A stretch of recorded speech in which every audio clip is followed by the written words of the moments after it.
Yo, yo, yogis. Let's get it on. So, coming at you live from my alma mater, my beautiful, beloved Cal State Long Beach. All right. You can't see it, it's just out of frame. The top floor of the building right there was where the philosophy department was. That's where I spent most of my time. Anyway, this is some rogue filmmaking and some rogue parking. I'm hoping I can get away with it and not get busted in the next hour. So we'll see how it goes, everybody. Thank you for coming.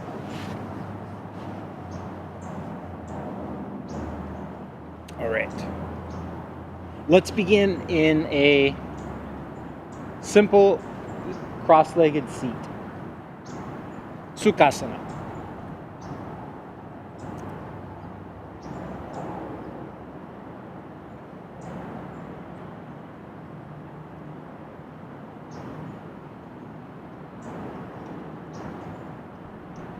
Let's also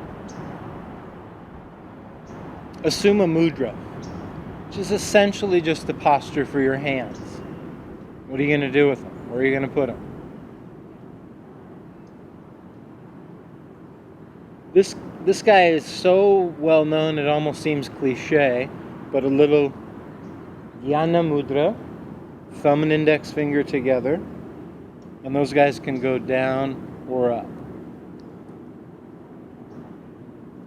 Dhyana mudra, a little cup with two hands sitting down on the lap. Anjali mudra, sometimes called prayer position.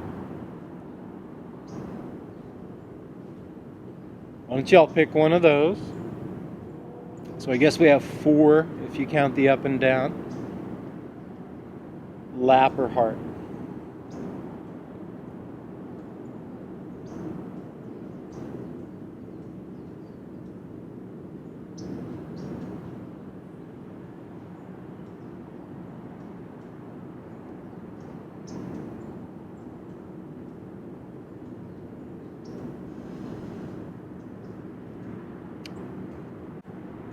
And we'll harken back to literally the 2,000-year-old suggestion about how to take your seat for yoga.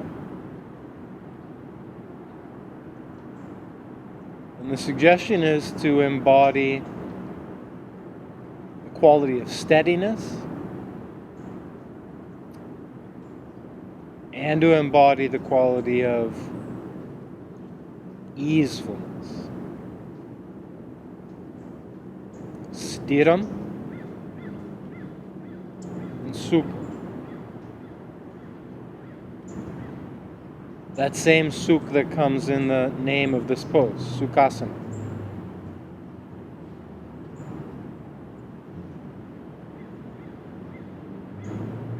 So from this happy, easy, calm, peaceful shape,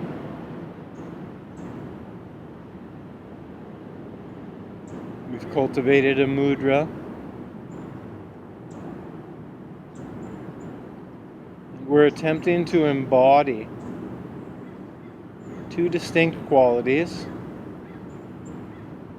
that harmonize beautifully, like yin and yang. And those are the qualities of steadiness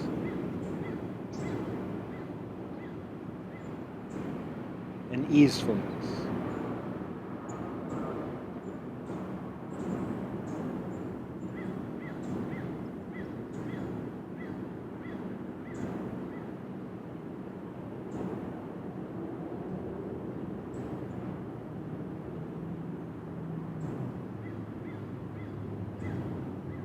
Simply get grounded through whatever's on the ground.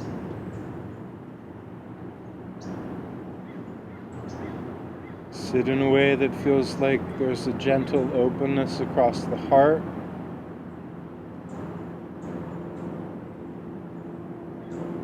A subtle sense of ascending through the crown of the head, and softening through your face.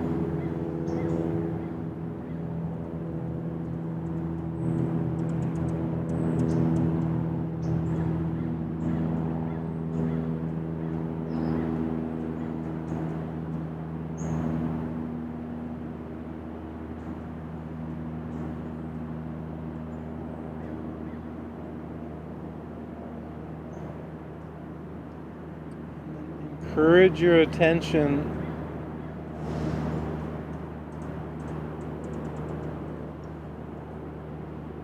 to be with breathing sensations.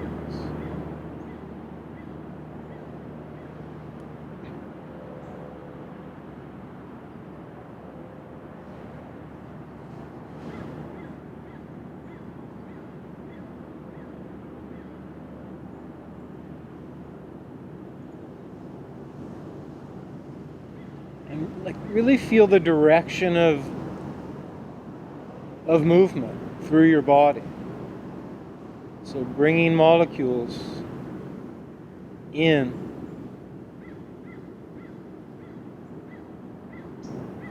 through the nasal cavity.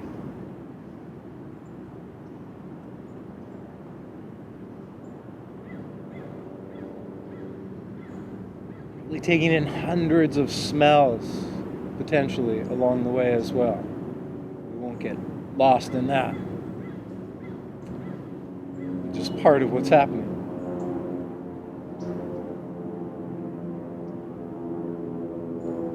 But track that breathing sensation from entry point through the nose, down the back of the throat, into the lungs.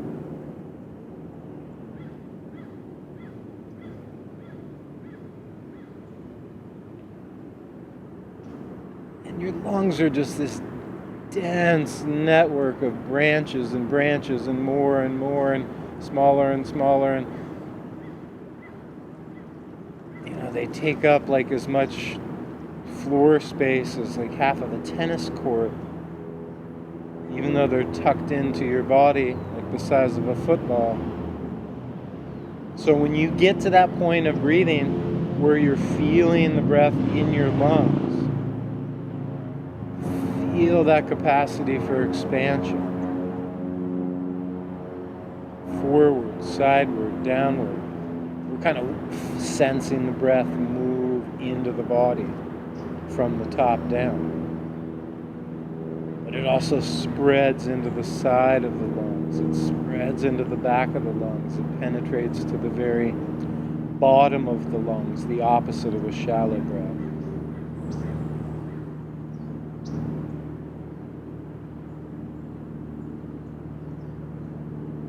Oh, that feels so good. Just last minute here. Steady and easeful.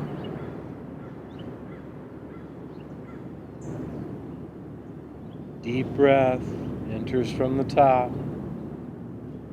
Spreads out through that dense network of branches in the lungs. And eventually turns around. Empty what you don't need. Just regulating oxygen and CO2. It's beautiful.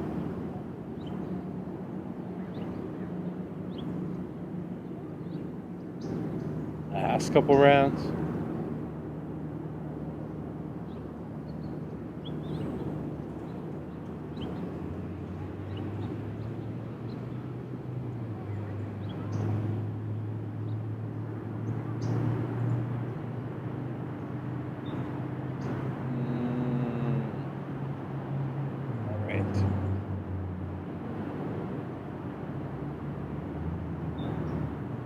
Awesome.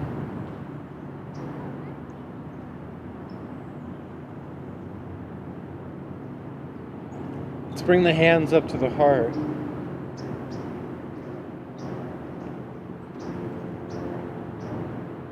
This last couple slow deep breaths here.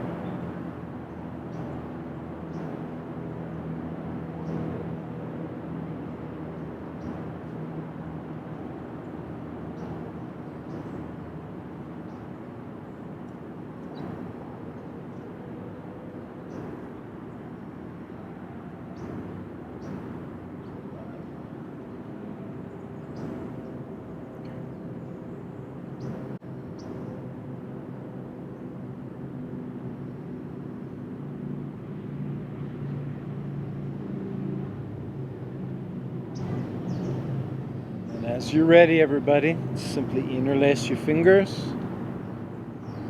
Press the hands forward out in front of the chest.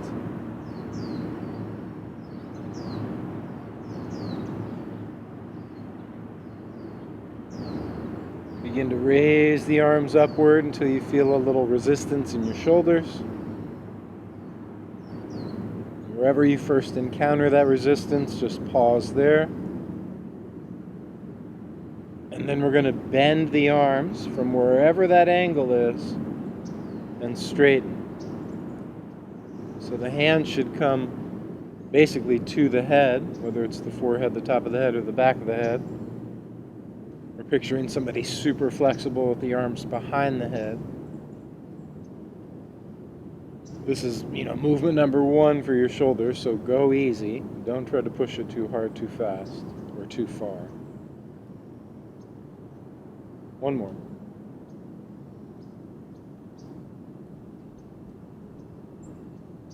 Nice. Let's push the arms forward again.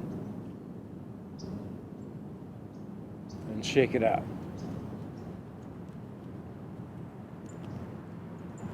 Alright. Please switch the cross of the legs. Same simple seat, but just new leg out in front. And then please lean back. Ooh, goodness. Ay, ay, ay. That hit a tight spot. Okay, so lean back and just give yourself a little extension. So you're going to extend your low back, which will push the belly slightly forward. Arch through the mid and upper back. Lengthen through the crown of the head, upward and backward.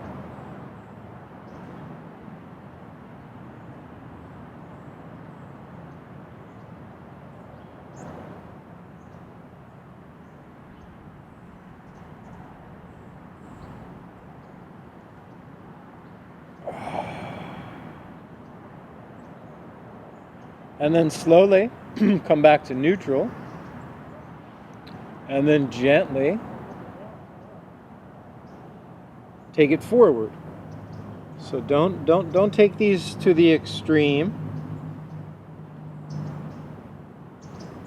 This is sort of a different type of warm-up. We're not doing we will get to it, but this isn't like jumping jacks warming up cardiovascularly, which is a really effective way of doing a warm-up.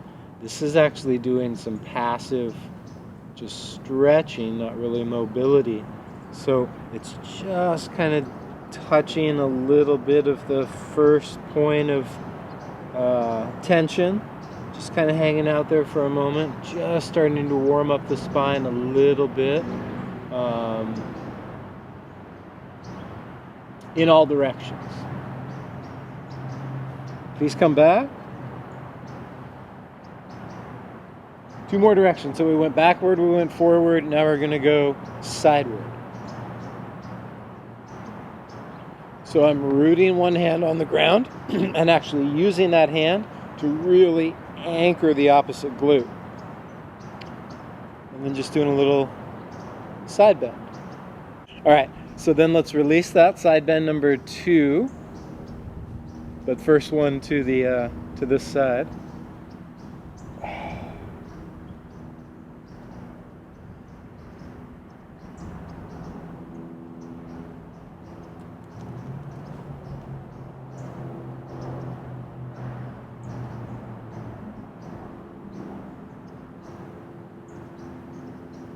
Oh gosh, that feels good.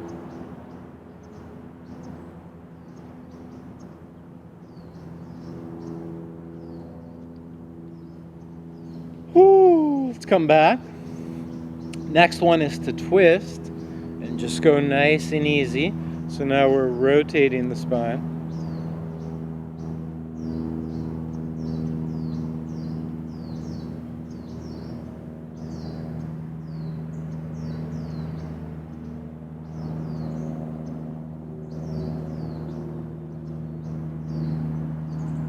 And can I just say, by the by, especially for the non-Long Beach folks out there, if you haven't come out to this campus on a Saturday when nobody's here, strolled it, it really is awesome.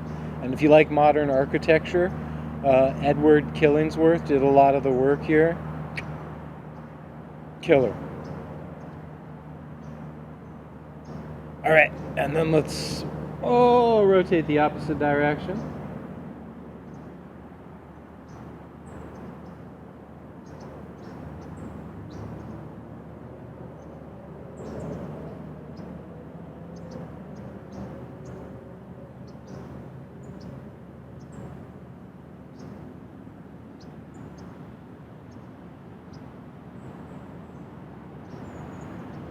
And then back to center. And one bonus, let's go back to the first leg cross. Last one. This is a combo pack. Side bend and twist, a little bit at least. So you're going to take one hand across, hence the small twist. One arm up, and then a little side bend. So this really feeds the quadratus lumborum.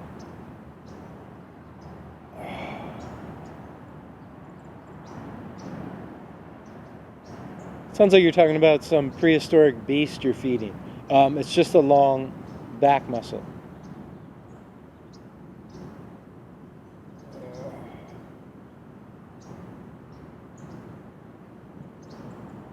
And finally release that. And last one, everybody, part twist.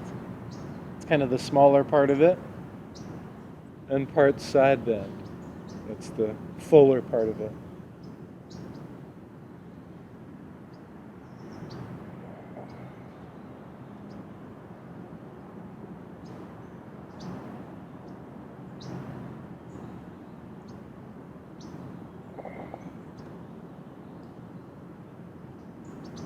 Okie dokie. Oh man, let's get on out of there. Awesome. So, next, let's kneel for a moment. Woo, this is a little different than kneeling on the grass. All right, fair enough. We're kneeling.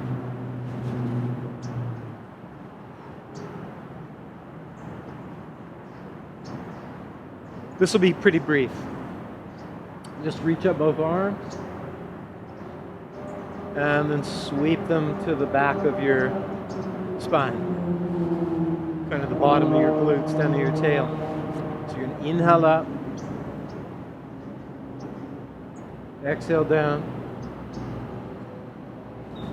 inhale up, exhale down. Couple more.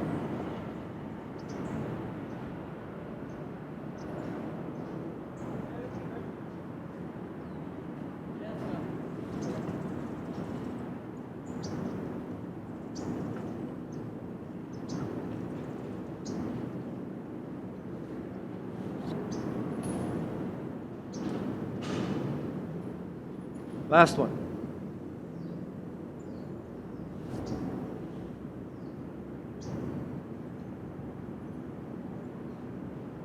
Next, just sit back on your heels.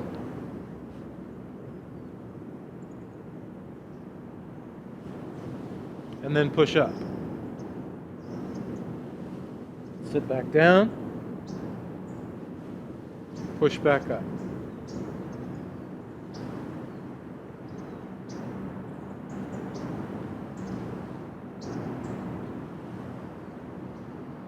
Now, if you needed assistance for that, you could lean into your hands. You could certainly lean into props. But ideally, and eventually, possibly even right now for most of us, you can just come up with hip power. Okay? Next, when you're up, sweep the arms up. And this time when you sweep the arms back to the tail, also fold forward.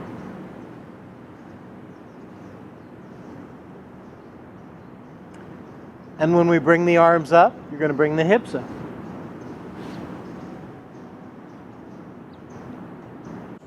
So to be clear, we were lifting, folding, reaching,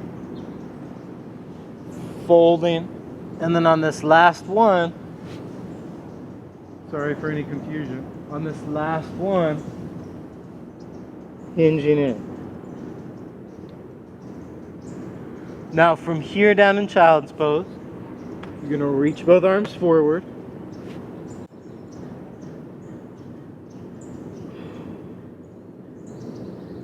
This is actually a little harder than it seems like it should or would be.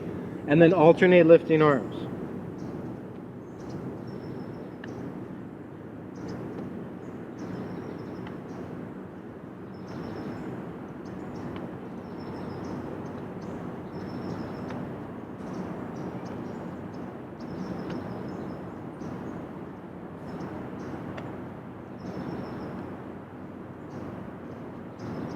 Let's try one more per side. Awesome. And then when you're ready, everybody shift to all fours, up like a tabletop, and just try a few little circles.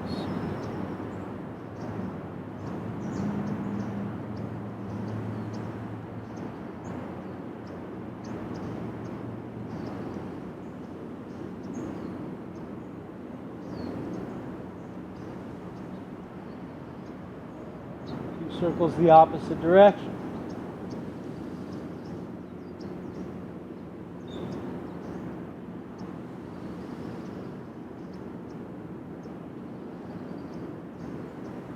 Okay. Next, come back to the center, and we're going to try cat and dog tilt, but directionally. So what that looks like is round from top to bottom first.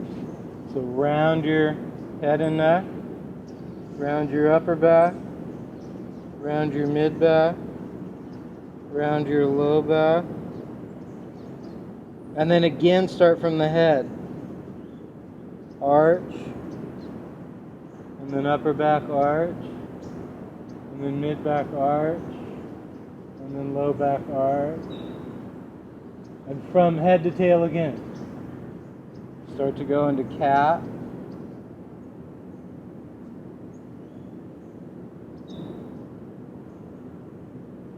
From head to tail again. Start to go into dog.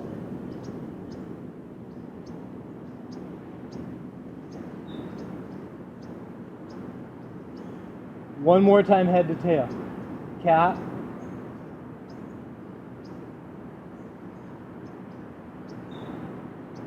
We hardly ever do it in this exact way, so it is a little bit fresh here. And then head to tail, one more dog.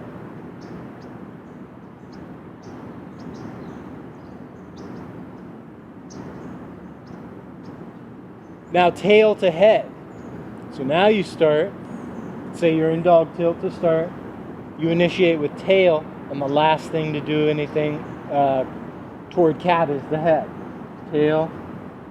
Low back, ooh, mid back, ooh, shoulders, finally neck, head. Then switching from cat back to dog, let's again start from the low back, so tail up to head. Start dog in, dog in, dog in. Oh, God. Such a cool way to do it. One more time, tail to head.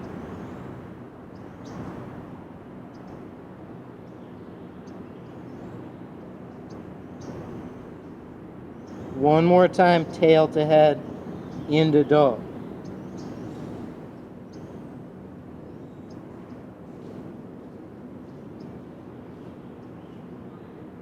Oh my God, that feels good.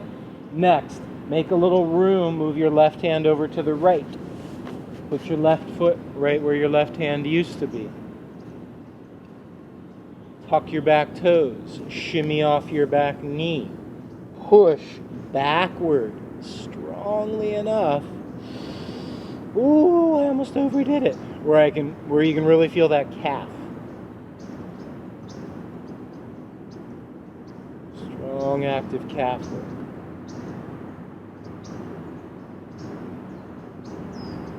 Now you can also let your head release downward, lower than the line of your spine, but it might feel a little nervy. Some of us like that, and some of us feel like once you hit something kind of nervy like that, it's too intense. Play with it. Oh. So for me, I'm getting tons of feedback in that back calf, and then some nice release actually in the neck. Okay? And then we're going to release and switch sides.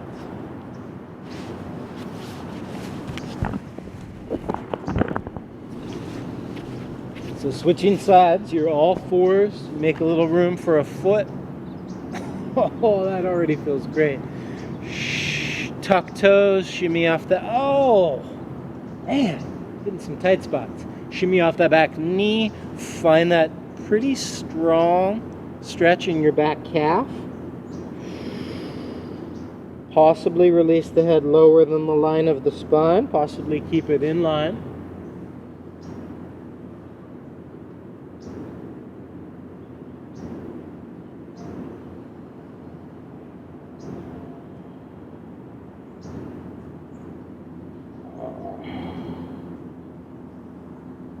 Okay, and then release.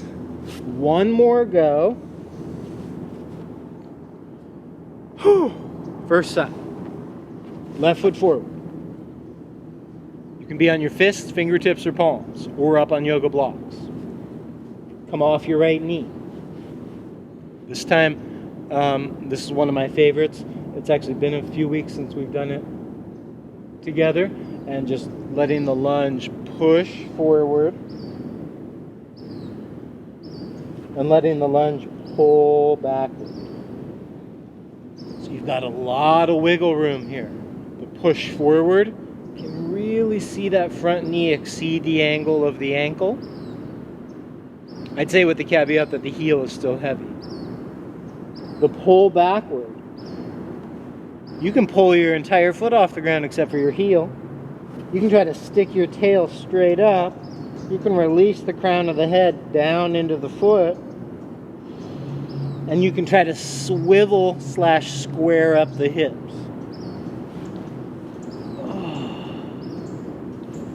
There's also room to just be a little looser with this guy.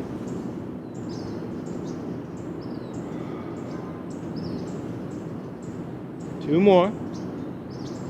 Push. Pull. Push. Pull. Last one.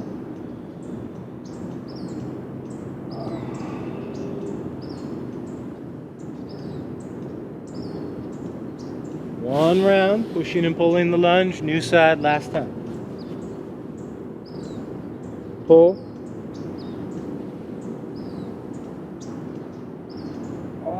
Push. Pull.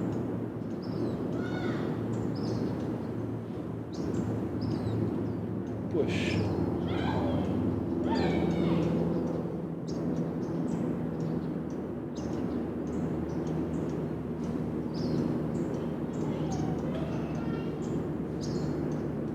There's a little wiggle room here, last couple.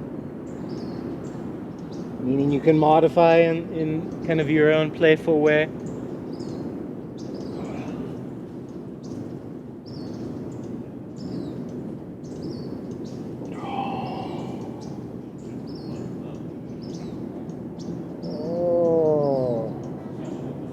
All right, everybody, let's finally transition out of the lunge. We're going to do so by doing the following. Step your back foot next to your front foot. Bring your hands onto your shins and reach out. Now here you want to try to get a microscopic bend in your legs. So you're cultivating this little shin loop that pushes your calves forward toward your shins, sustains the tiniest little bend in your knees, but you're lifting up the tail, releasing the head. And with a flat-ish back, which just means we're leaning into our capacity to hinge from our hips, nothing too fancy. We've already done that from the knees. Just inhale, come up. Sweet. All right. And assuming we're all together, we're all up. Awesome.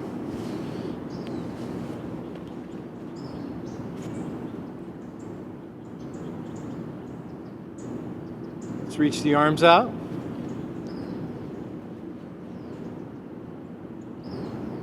Just do little circles.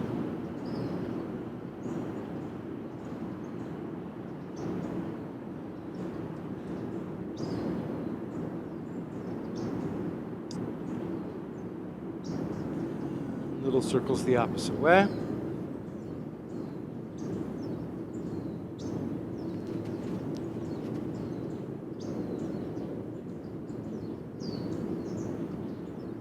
And then release. Take one arm and we'll do the little nerve glide. So we've done variations on this theme before. I taught it very distinctly the other day. But you weren't all online. I understand. So you've got basically flexed hand, like a forward bend, and extended. Flexed, extended. So try about a dozen of those. Flex at the top, extend at the bottom. Flex at the top, extend at the bottom. Oh, God. These are killer for me. I mean, in a very good way, they just hit tight spots. Okay? Let's do that same activity with the new arm. Flex, extend. Flex, extend.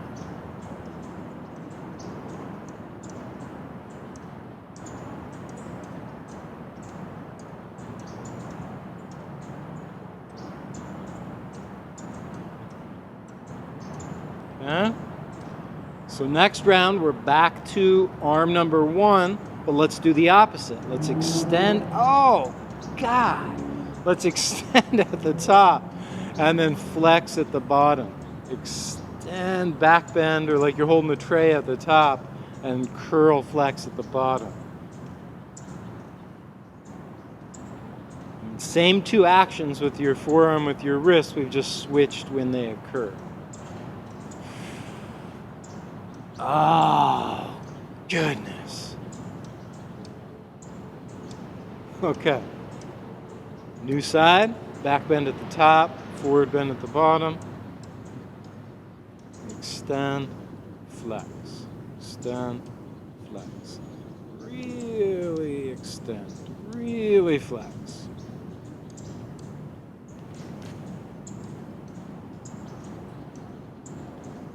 Now the last round, be kind of playful, do either version or even sort of like switch it up and incorporate both, and let your head turn away or tilt away from that scene.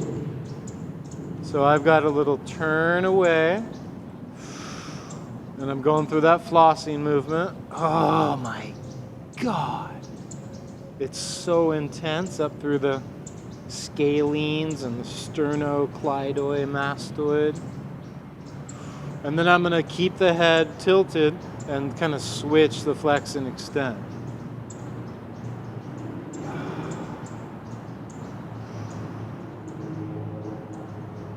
Oh my God. And then release. Okay. That is so rad. All right, last time. You're on the new arm. The head's involved this time. You've basically got either pattern to explore or a little bit of both. Oh, or maybe even find your own, creative modification on the fly.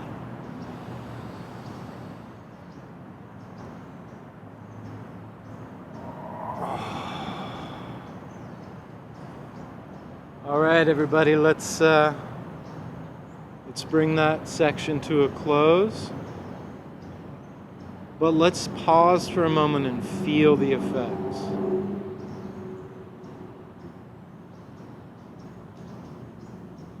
I mean, for me, it is just so clear. Almost feels like it's from the skull down to the fingertips. Really, really awesome. Okay.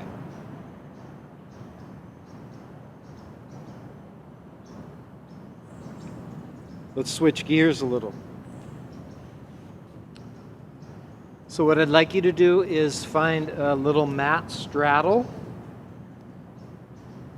I suppose to up the ante, I can go onto this curb. Now if I lose the straddle, this would actually probably make for good film, but if I lose the straddle, I'm going to fall into the fountain and get very wet. So I always talk about imagine you're on a balance beam, or on a curb in this case. So same idea. Now no imagining, at least for me. All right, so we straddle. Whatever foot you wound up putting forward is fine. Square up your gaze, shoulders, hips.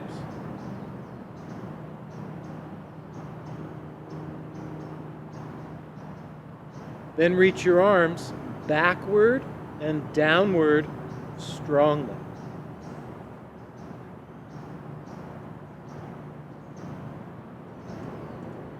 Then reach your arms outward fully.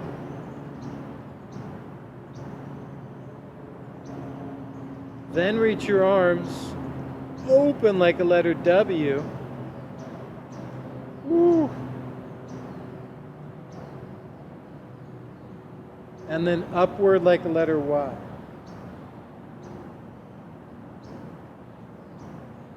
One more time before I fall. Down along your side like a rocket ship.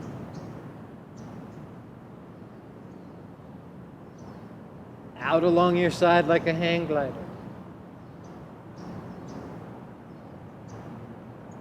Open from your side like a saguaro.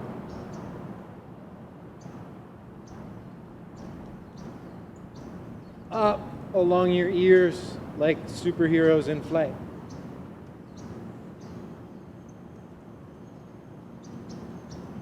And release. Switch. So the new side, new foot is forward. Same idea. Still literally on a straddle.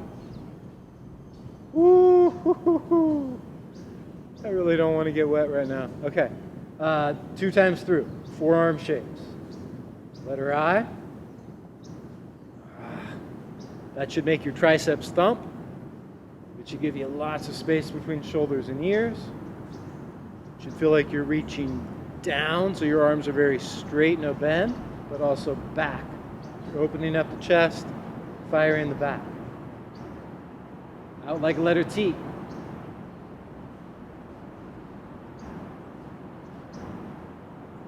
Bent like a cactus, like a letter W.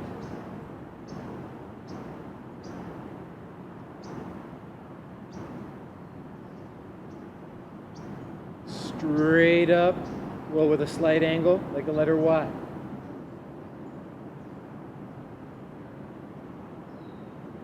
Repeat. Down at your side.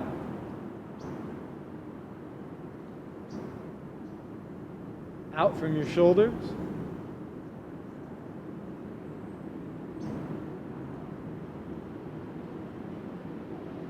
Open from your arms, but bend, cactus style. And lastly, up like a Y.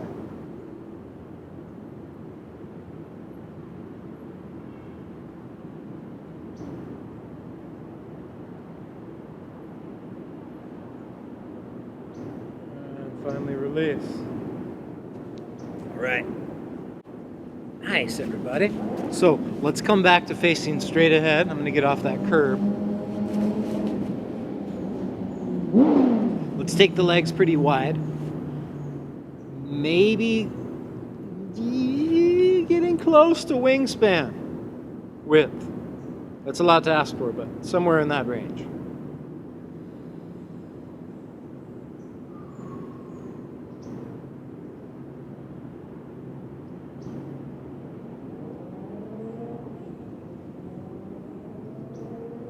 Then we're going to bring the hands to the hips. And we're going to turn the left foot forward. What does forward mean? Turn it toward the small side of your mat. Turn it 90 degrees.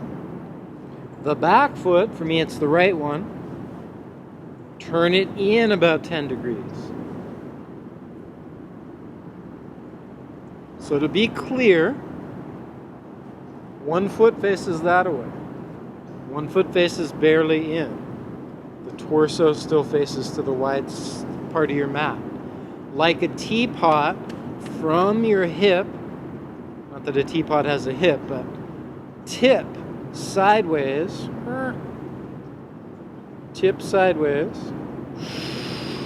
Ooh, God, that's killer.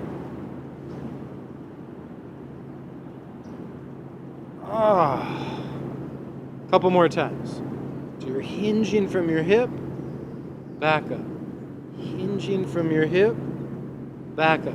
It's a hip hinge, but a sideways hip hinge. It's a little weird. And then come up. Let's switch legs. So new leg turns. Foot, shin, knee, thigh, 90 degrees that way. New back leg turns in, just a couple degrees. It's barely. Find the hip, not the waist, the hip. And like the teapot imagery is like the teapot itself, or the stem, doesn't like bend, flex, or fold, but its angle changes. So with this introduction to Trikonasana, our spine doesn't actually change its inherent shape the way the teapot stem would not. The angle changes because of hip hinging. Just like when we do forward bends with a hip hinge, it keeps a flat back. One more. Release. Let's go back to side one. Find the hip hinge. And just be there for a moment. Now, one common contraindication, or one way that triangle is less than optimal, is if that front leg gets hyper extended, which means it just straightens beyond straight. It kind of takes on a little bit of a banana shape. Now, there was something I mentioned earlier, and that was the shin loop, a sense that the back of the calf pushes slightly forward into the front of the shin, preventing hyperextension. I mentioned that earlier. Now's when you really want to clue into that. Inhale, come up. Oh my God, that feels good. Side two. Hip hinge. Front leg, shin loop. Spinal column pretty much in neutral.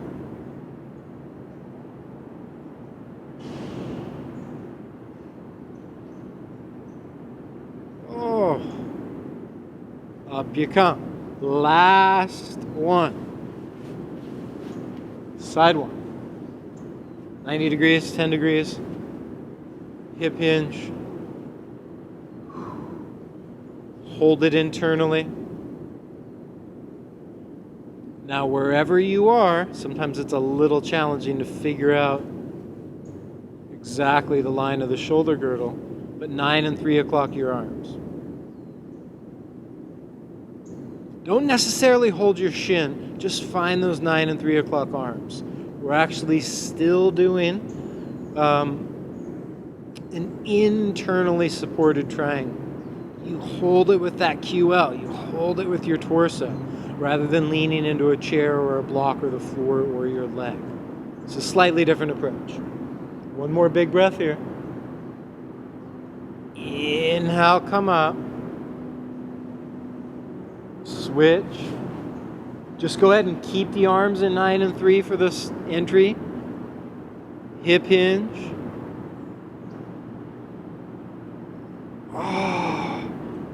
Shin loop. Last couple breaths. Utthita Trikonasana.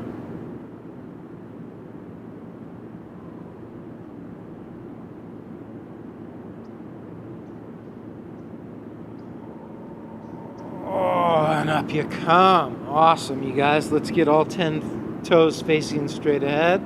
Let's clasp the hands behind the back. Open up the chest. Squeeze the hips forward with some active glutes.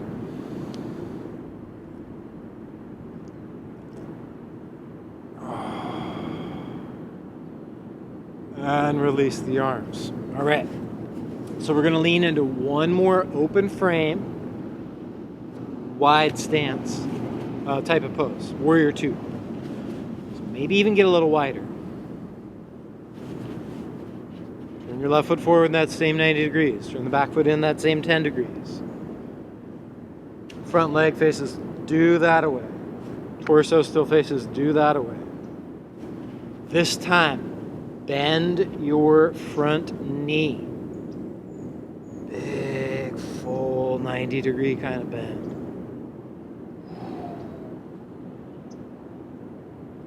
Now there's a pretty good chance that the initial move, as you bent your leg, your torso kind of leaned that away. Now see if you can actually find a torso that's straight up and down, even though you're leaning into one leg hip hinge and one leg knee bend. One more big breath here. Now you want to really keep that leg on that angle as you straighten and then turn. New side. Hands at the hips. 90 degrees that away, front leg. 10 degrees this away with back leg. Hinge at the hip. Front hip only. Front hip only. Hinge, hinge, hinge. If the torso kind of went that away, redirect traffic. Bring torso back to like a neutral midline. Virabhadrasana 2. Now, in order to make this pose manifest, your front leg is externally rotating and your back leg is internally rotating. It's just that the front leg has to externally rotate huge and the back leg internally rotates just a tiny bit. Keep this oriented. Don't let your knee buckle. Straighten. Come back. Last go. Let's do the full thing. This really puts almost everything together. So get down deep into that hip hinge. How deep? Maybe so your thigh is parallel to the ground. Really keep pushing weight to the outer back edge of that back foot. So even though you're sinking here, your brain and your body and your weight and your attention are still way back there as well. Last piece, find those 9 and 3 o'clock arms yet again. Look out over the front hand. 5 full breaths. Torso is centered. Head is rotated. Huge hip hinge in the front leg. No hinge in the back leg. 2 more big breaths. 1 more full breath. To transition. Take care of the upper body. Take care of the lower body. Come back to center. Last time, Virabhadrasana 2. Putting it all together. Hip hinge huge. Basically until you've got a 90-degree angle right there. Find the arms. We've explored this arm shape a few times. Keep the ribs in. Gaze out over the front hand.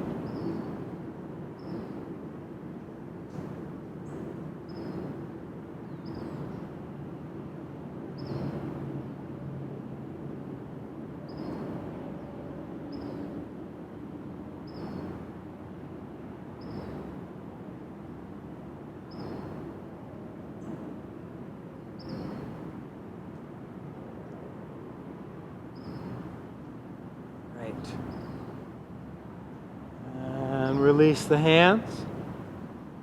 Straighten the leg. Come back to center. Last time, clasp the hands behind the back. 2 straight legs, 2 feet straight ahead, and hip hinge. And then add the arms.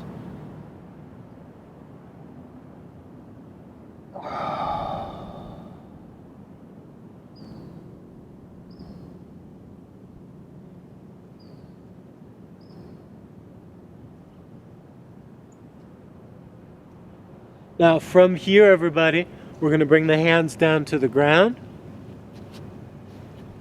We're going to spin back to basically that lunge we did in the very beginning of the session. Push it, pull it, push it, pull it, push, pull. Come down into the push and find one twist.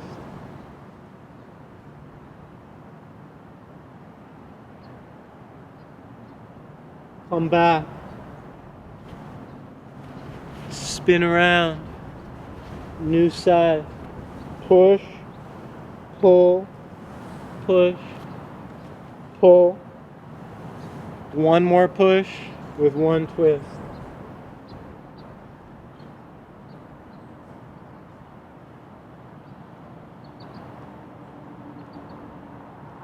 Come back. Come back to all fours. Normal cat and dog tilt. So you're just going to do your whole spine basically like at once. Remember we did a totally different undulating pattern in the beginning. 2 more.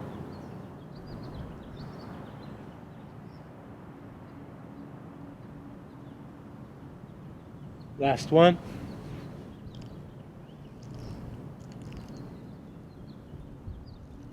And then let's hinge into child's pose.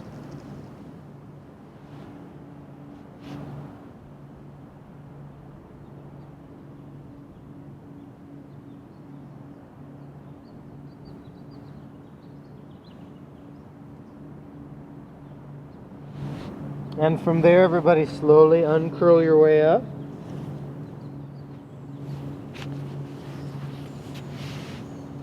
Let's come back to a simple seat.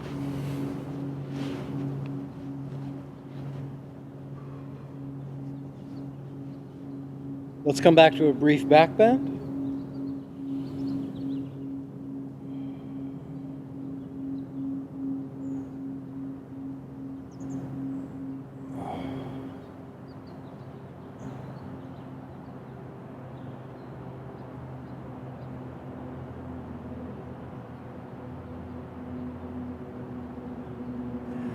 And a brief forward bend.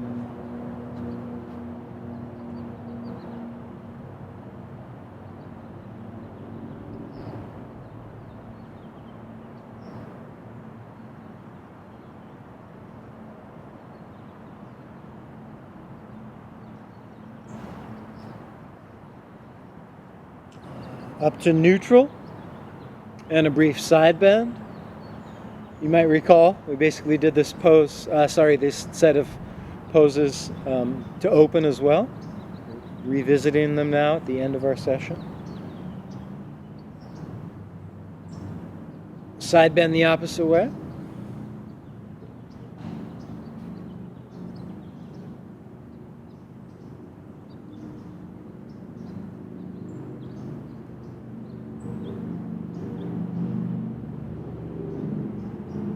Come back, twist one time with just the twist.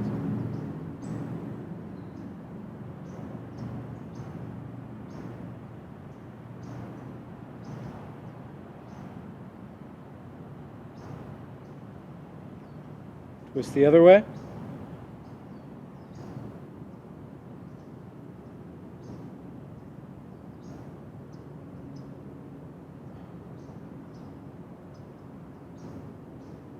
And then last one, switch the cross of the legs, part twist, part side bend, feed the QL.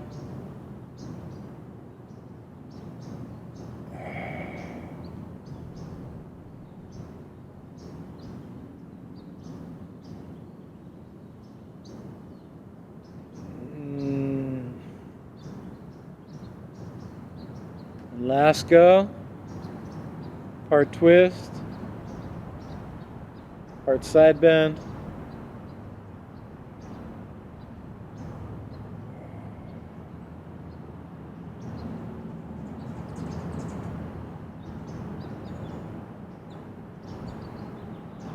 Oh my God, that feels good. And then please come on back. All right. First time we're getting there, but let's come onto our back. From here, we're going to open the arms somewhere between the T and that tight I, right? Somewhere in between.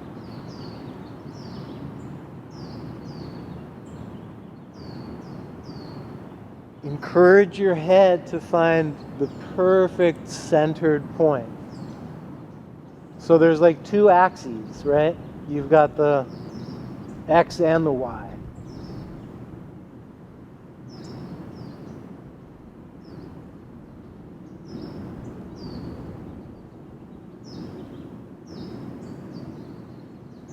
Now, I mean, obviously you find the arrangement that works for you, but you might notice that as your jaw softens, you don't want it so soft that your mouth is wide open.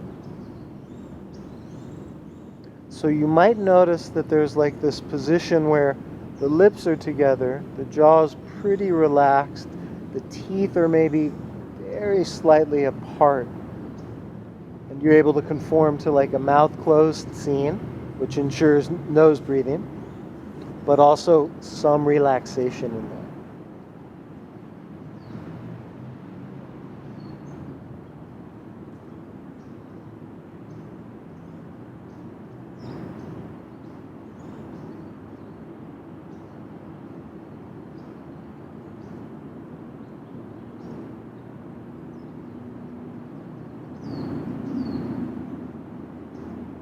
Just come back to breath awareness for 1 minute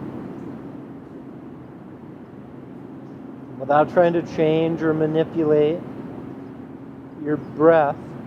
Just be aware of what's there.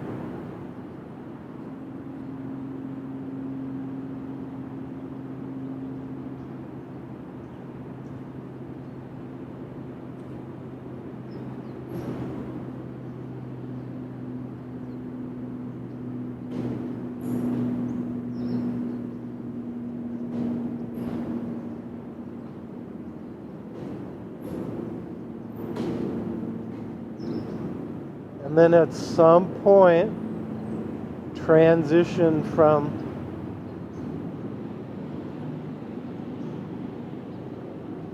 breath focus to just wide open mind.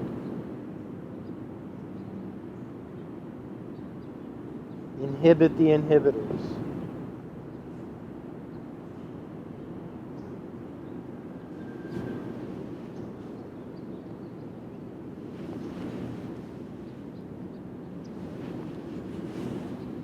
All right, everybody.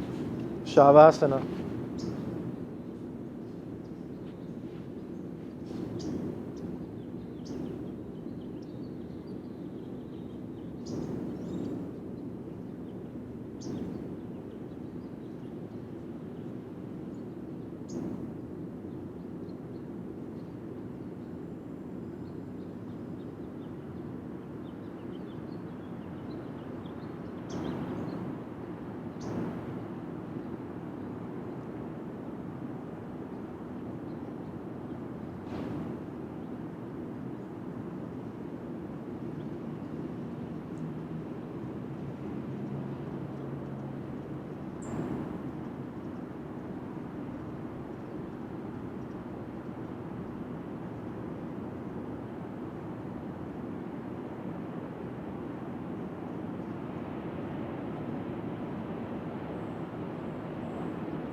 Tasya Padena Visham Malam Shirasya Savadyakena Yopakarotam Ravunam Muninam Patanjalim Pranjalir Anatosmi Abahu Marushakaram Shanka Chakrasidarinam Sahasara Shirasham Svetam Pranamami Patanjalim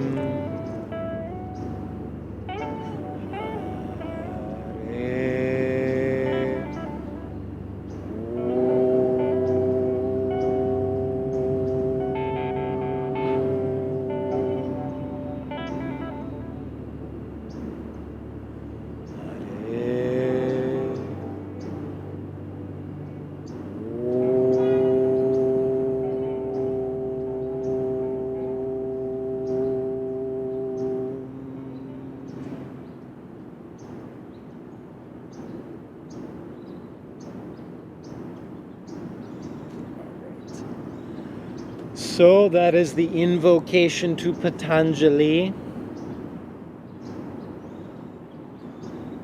Inside of the Iyengar tradition, that chant is often recited at some point in the yoga practice. And being that I'm broadcasting here from Cal State Long Beach, and I did do work in graduate and undergraduate in philosophy, but the entire time I was at Cal State Long Beach, I took yoga every single semester, probably 12 semesters in a row, maybe more. And my teacher here was from the Iyengar tradition, and most students only took yoga one semester or maybe two. And so it was here that I was introduced to one of my, primary teachers over the years, Mickey. And she actually encouraged me to start teaching. So anyway, pretty cool to be here teaching and to evoke her memory and even the Iyengar system. And we kind of leaned into somewhat traditional version of poses today, much like they do in Iyengar. So anyway, everybody, thank you so much for coming. I appreciate your presence, and I hope that felt good. Namaste.